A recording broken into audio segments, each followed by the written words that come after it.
約30名民建聯同教聯成員朝早由灣仔入境處大樓遊行到政府總部，抗議政府政策失當，導致校巴服務減少同費用上升。參與遊行嘅幼稚園校長麥謝巧玲話：佢現時同校巴公司傾續約問題嘅時候，對方話因為工資同校巴維修費用上升，要求向所有家長一律加收50蚊，佢認為唔合理。有啲我哋係好短嘅路程，咁如果你都係加呢個價錢嘅話呢，會係將我哋啲家長嘅負擔力提高嘅。咁所以我哋喺呢度呢係極之反對。咁如果我哋唔用現時嘅校巴呢，如果我係向外招標嘅話呢，我驚住呢係有好大嘅壓力咯。遊行人士到達後，先後上演街頭劇同向政府代表遞交請願信。出席遊行嘅立法會議員李慧瓊就話：現時校巴服務主要由擁有非專營巴士牌照嘅公司提供，不過由於校巴服務利潤低咗，唔少公司都放棄，令服務供應減少。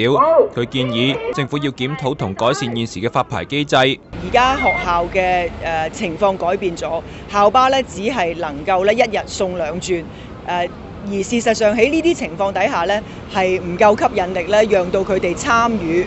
投標嘅。咁所以若然政府去檢討發牌制度嘅時候，